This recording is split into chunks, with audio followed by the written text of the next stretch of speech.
Ladies and gentlemen, Andy here. I went from depressed and suicidal to living a life of abundance and joy. If I can do it, you sure as hell can too. You're late. Where Hi. the fuck have you been? I thought we were doing a podcast together. We are doing a podcast together. Well, where were you? Getting a glass of water. Where were you getting it from? The kitchen. Where every woman should be. Got him! All right, lady, we're going to talk about a nice little story.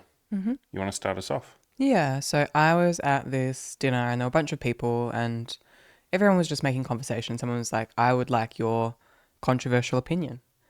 Yeah, that's like the worst thing to say when you're at a dinner party. Hey, let's all talk about our fucking controversial opinions and political opinions. This definitely won't go sideways. And inevitably somebody brought up wars and things and the current Israel-Palestine conflict. And full disclaimer, I've got no idea what's going on and I've very actively chosen to remain fully ignorant on it because it seems to make people quite upset. And I guess that's the point that I'm getting to, is that this guy was going on and on about it. And then my controversial opinion ended up being that I guess obsessing about the bad things of the world, because to be clear, this guy was getting very passionate. He was quite angry, didn't seem very happy. He kind of kept talking about the atrocity and it's awful and how can this be happening. And my opinion was that it doesn't serve us to focus on that stuff. And I even mentioned that I've chosen to remain ignorant on it. And he was like, yes, but you need to understand that, like, it's important to know these things and you need to be aware of what's happening in the world because then it could be happening to you. And I kind of tried to clarify my point and say, like, you don't seem very happy right now. Like, this doesn't seem to be serving you. And yet, and correct me if I'm wrong, but like, this has no bearing on your life. Like, you're in Australia, in a country that's not affected by any of this, but it's making you very, very, very unhappy as if you were being affected by it. And I don't think your unhappiness, your complaining, or you're telling everybody about the tragedy or the atrocity of it actually does anything for the situation. It just makes you unhappy. Yeah, you can kind of, one of my favorite things that I say to people when they're getting a bit upset, and I only say this to someone if they're a coaching client, if some random person at a party wants to get very upset about wars and atrocities and negativity and sadness and all of that, then I'll let them go for it. And you did too. They specifically asked you, Imogen, what's your opinion? And you were like, all right, fine, here's my opinion. And then they very much attacked you. Attack is the wrong word. Yeah, Attack is is definitely not. the wrong He was word just there. very. He was very passionate, and They were trying to change your mind. You weren't trying to change his mind. I was putting an idea out there because it was Yeah. asked of me. But you weren't invested in him changing his mind. You had no interest in, if he changes his mind, I don't care. But he was very much trying to change your mind. So there's a very specific context that we're talking about. But if someone comes to me and says, I have this, I'm paying you for coaching and I have this opinion, or I'm stuck on this viewpoint that's like making me very upset. I'm getting very annoyed about the government or taxes. And I used to get very angry and frustrated about that stuff too. I'm a big libertarian, as in I want everyone to love each other if they want to.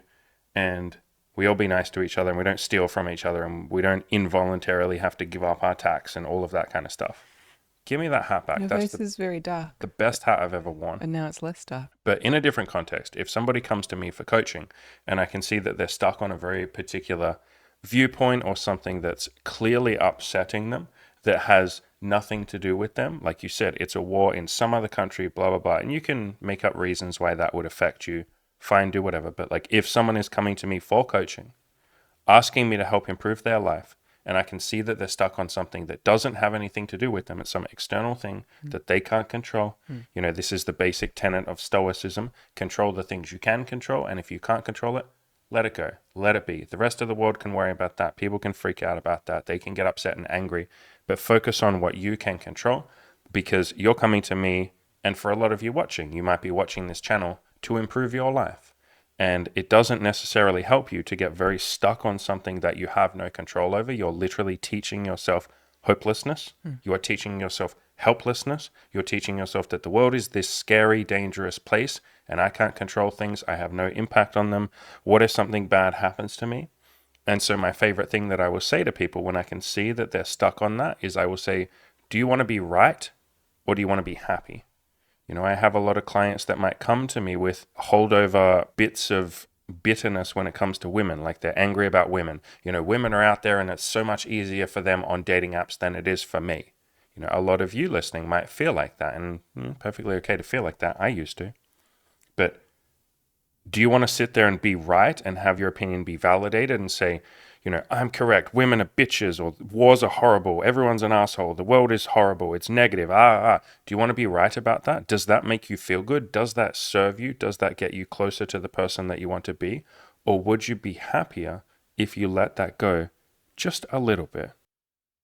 And I think this is something that shows up in relationships a lot. Absolutely.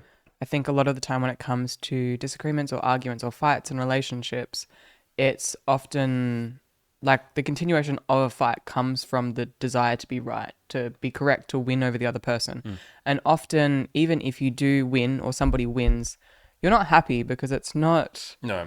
a peaceful, loving situation. You've won, but you're both still unhappy with one another. And it's definitely a place that we were in the past. You and I, yeah. We definitely tried our best not to have that be the case and to have some humility and compassion for one another. But admittedly, it can be very easy to be sucked in by the allure of being right. Like there's that vitriol That and ego, you get a big ego payoff if you're correct or if you're right. Mm. And the way that the ego works, the way that all of our beautiful brains work, our beautiful big egos work is, like you said, you get a big payoff if you get to say that you're right. We call that righteous anger. People commit wars, or people go to wars, people start wars over being right. People would literally go to war so that they can say this is a holy crusade, or I'm in the right here, Russia bad. Let us all go and hate Russia, just because then we get to say that we're correct. And so the ego gets a big payoff by saying that it's right. Especially in a relationship, people will come with a lot of expectations, and that's normal. You can slowly let them go over the course of your relationship. People come with a lot of rules for relationships, like how often should this person text me? What love languages or what like appreciation and love and affection should they show me? They should do everything that I want them to do. If they really loved me, they do things the way that I want them to do. And people come to a relationship thinking that the way that they like to do things is right, just because you've been doing it your whole life. So it feels normal.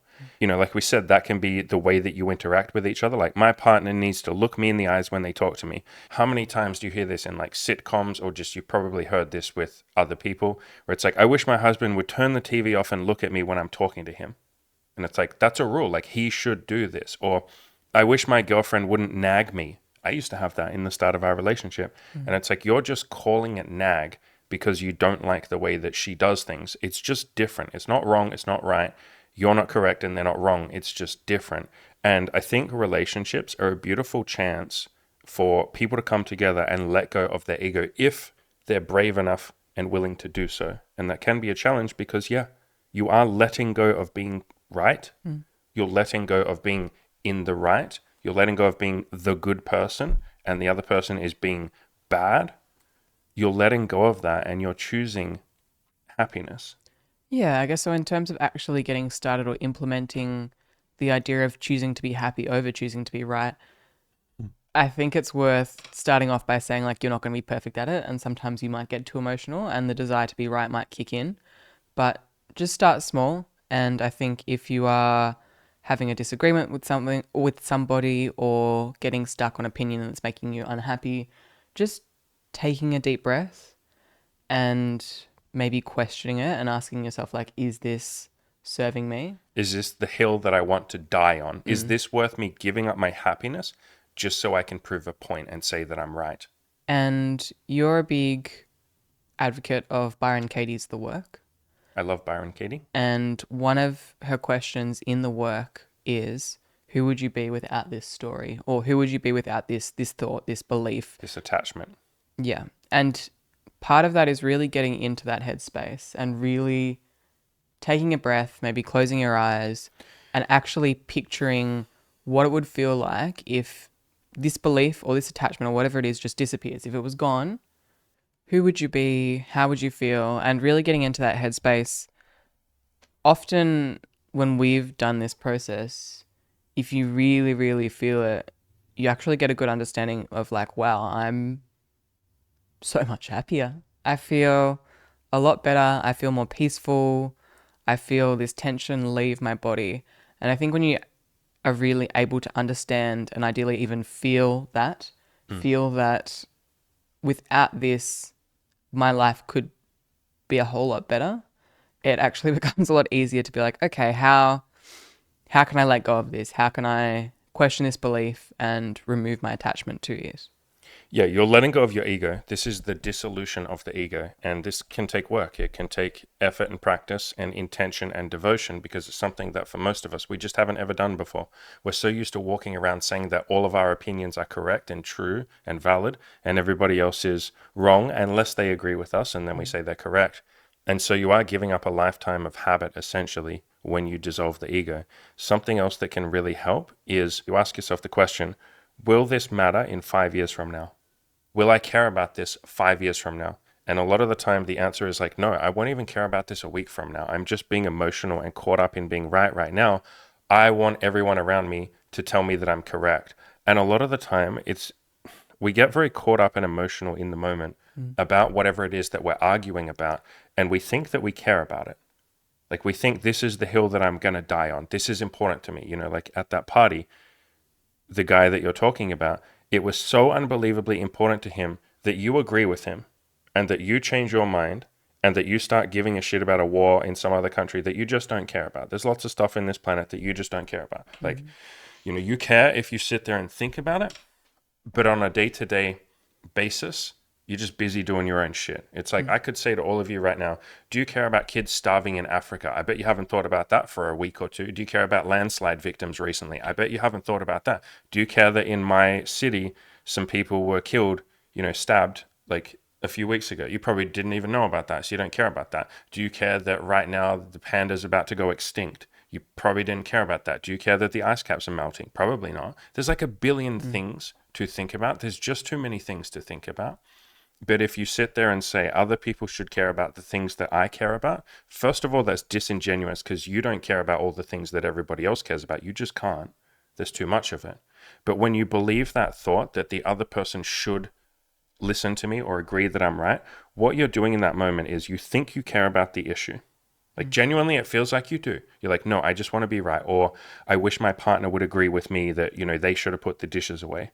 I wish my partner would just agree that it's rude to have the TV on when I'm talking to him. I wish my girlfriend would agree that she should be more sexual with me. I wish my husband would just agree that it's wrong to think that his secretary is attractive. Like you think you care about that issue in that moment, but you don't. What you're trying to get, what the ego is trying to get, what your beautiful ego is trying to get is validation and agreement. You're trying to get something from the other person, even though you don't realize it. You think you care about the issue, but you don't. You just want to be patted on the head and told like, good boy or good girl, your ego is correct and your opinion is right. And your ego is so smart and you're such a genius and you're such a wonderful, caring, loving human being. Look at you caring about these issues. Look at you knowing the correct way to do a relationship. Aren't you fucking smart? Like you're literally just wanting the other person to tell you that you're correct.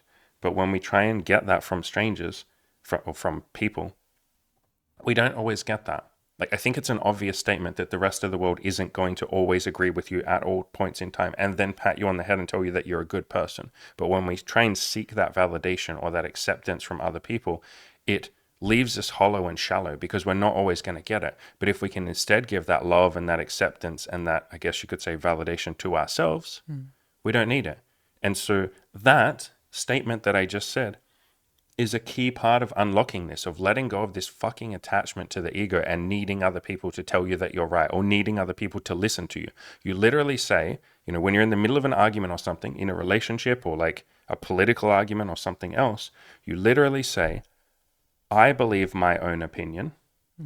I like my own opinion. That's enough.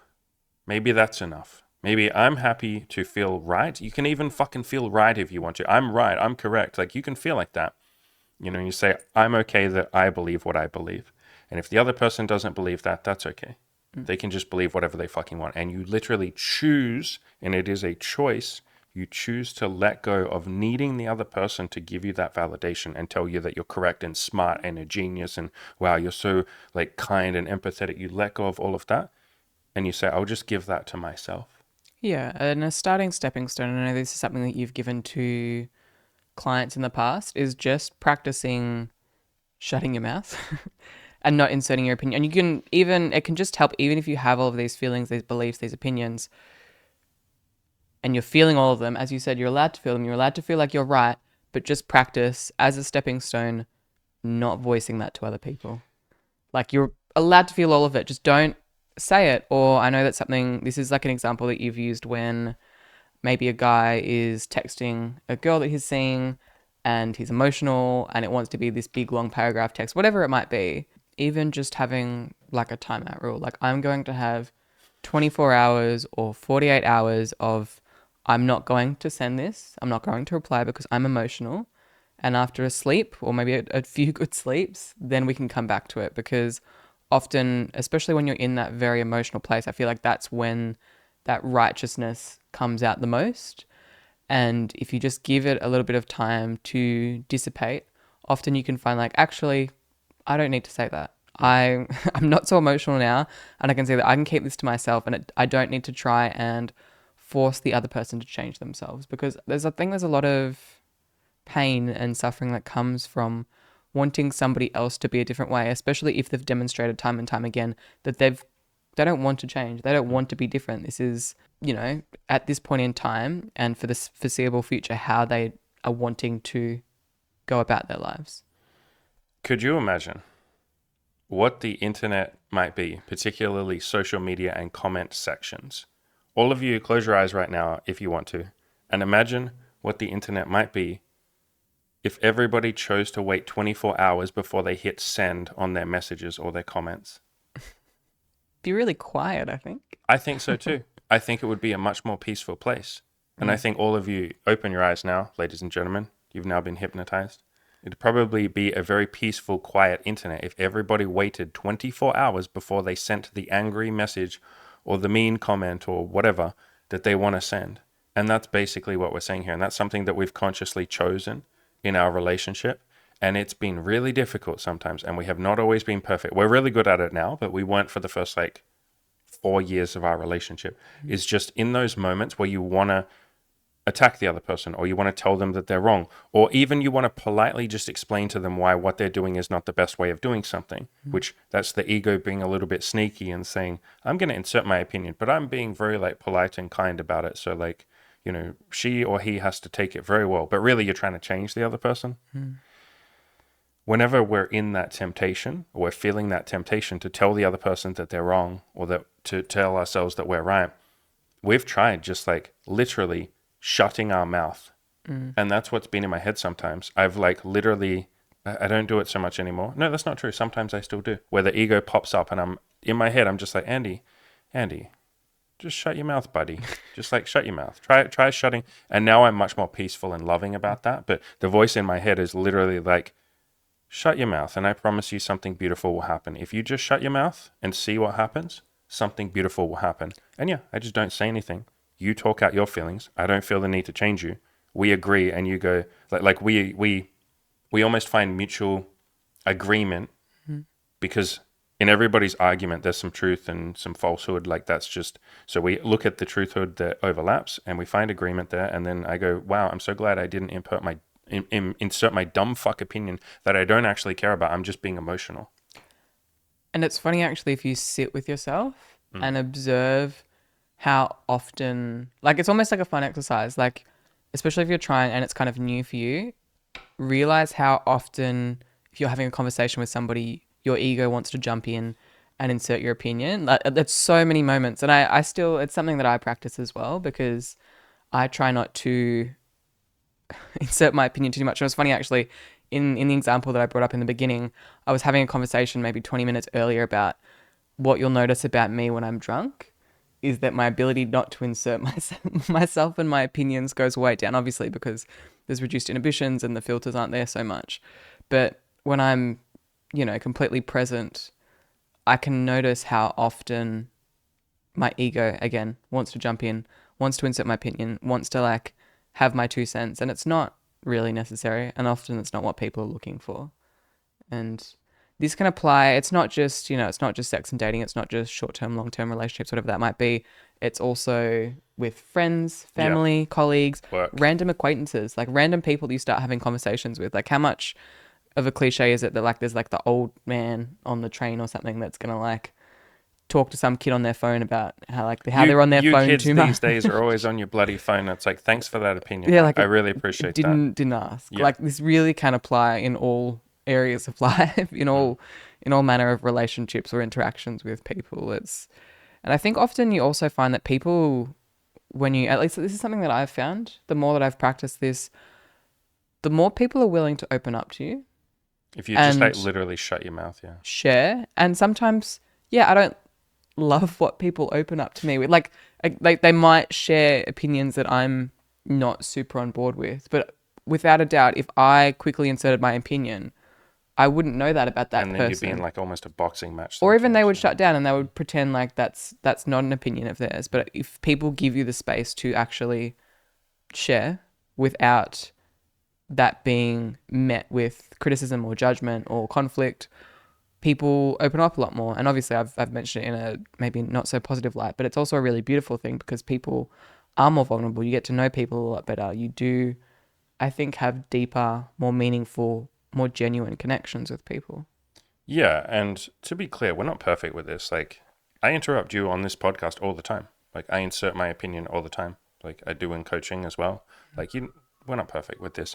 But for us, it's more like an ideal that we're working towards. We are literally talking about more like a spiritual concept here. And if you're not spiritual or you're not interested in that, that's beautiful. But it is essentially the dissolution or the dissolving of the ego. Maybe I'd say the letting go of the ego. And that doesn't mean you get rid of your ego. It's just how your brain works. We all have an ego. But you just more like notice the ego. And you're like, wow, look at my ego wanting to just throw an opinion out there. Look how desperate I am to just like wait for half a second pause in the conversation so that I can jump in. And again, I put my hand up and say, I'm one of the first people that does that. There's evidence of this. Go back and watch this YouTube channel. It's me a lot of the time, even in this video today, jumping in and interrupting you. Because my brain is like, oh, I have a really good point that'll help. I think this will help the video. And yeah, it will. And that is the context of what we're doing. But the point is like, that's a really good example of the ego wanting to jump in. On that note, the ego isn't bad. You wanting to share your opinions isn't bad. I think people can make this a very like good versus bad thing when we're talking about like opinions and all of that and the ego. People get very egotistical about dissolving their ego. And there's almost this weird like thing where the ego is viewed as bad. It's bad to have an ego. It's bad to insert your opinions.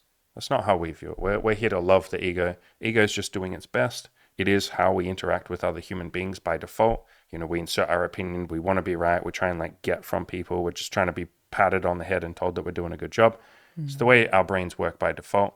There is a higher level to that, which is peace and happiness and giving to others instead of trying to get from them, not needing other people's love, not needing their approval, not needing them to tell you that your opinion is smart and correct and good. I did a video on this recently, which I will link in the description below, about letting go of neediness and attachment and ego and stuff like that. But all of this is me just saying this is some fun stuff that we like to play around with and some stuff that we like to improve. And it's been a big help in our relationship, just I think giving us a lot of peace and ability to have conversations a lot more easily. When we were so focused on being right and having the other person think that we're smart, that was something that you, for a long time, wanted from me. You were trying to get from me. You were trying to get me to think that you're smart. Or the opposite way, you were terrified of me ever thinking that you weren't smart. That was something you used to be very sensitive to. Do you remember? I still am sometimes. Nowhere near the way you used to be. Do you remember like there would be times where anytime you would not be perfect at something, you used to be a perfectionist and you would put this insane rule on yourself that you always had to be good at something the first time you tried it. Like you did not have permission to suck. You did not give yourself permission to suck. That's something you've learned. That's true. Yeah. Anytime you even remotely thought that I might think that you were stupid, which is something that I don't think I've ever thought about you ever in our 6-year relationship. But you used to be so sensitive to that you'd just invent it. You'd be like, oh, you probably think I'm stupid. And I'd be like, what the fuck? No, I don't. Like you would get very sensitive if you ever made a mistake, if you ever said something that you thought sounded a bit silly. And you were so desperate for me to think that you were smart. And as you were able to let go of that, yeah, we connect a lot more. You're not trying to prove yourself so much. You don't have something to prove. You're not trying to jump in, insert your opinion, beg for my fucking approval and make me think that you're smart. In a relationship, that things like that are such a game changer. Like letting go of the need to be right or smart or loved or approved of or appreciated, any of that sort of stuff. I think something else that really helped is in the moments when we're really angry and we want to insert our opinion and we want to tell the other person that they're wrong or that they're doing something bad, we would ask ourselves, am I going to regret this in the future? If I say this thing that I want to say, I want to tell you that you're doing a relationship wrong or that you shouldn't do this or that I need this from you or that what you're doing is bad. Am I going to regret that a week from now, a month from now, a year from now? Is this the person that I want to be? And most of the time the answer is like, no, if I say this thing, this angry, emotional thing, I'm going to regret it. And so we keep that inside. Yeah. Goes hand in hand with the shut your mouth principle. The shut your mouth principle. We could have called this the shut your mouth principle. Yeah. With my coaching clients, there's been so many times where I literally say, do you want to be right or do you want to be happy? Like I will literally say that to them. When people will argue with me, it doesn't happen too often in the coaching. It happens a lot in the YouTube comments. I love all of you very much. A lot of you. A small percentage of you, a really tiny percentage of you, want to just like fucking argue with me and like tell me that I'm wrong. And it's like, I've dated how many women at this point? How many hundreds of women? I have had how many hundreds of clients? And someone will want to argue and say, this is wrong. You're wrong. Here's why you're wrong. I watched some other content creator. I've never gone out and done the actual thing myself, but I watched some other content creator and they told me something different. So therefore you're wrong, Andy. And I just never reply to those. I'm not really here to argue. I can't be bothered. Like that's not peaceful to me. Why would I want to do that? But if you ever find yourself wanting to argue with someone who is trying to give you advice when you're asking for advice or you're wanting advice, it can be helpful to kind of just do the shut your mouth principle and say like, look, do I want to be right or do I want to be happy? Like, even if I think this content creator is wrong or I think this coach is wrong, why don't I just try what they're saying and see how that feels? And if I don't like it, why don't I go try something that someone else says? Why don't I go figure it out for myself as well?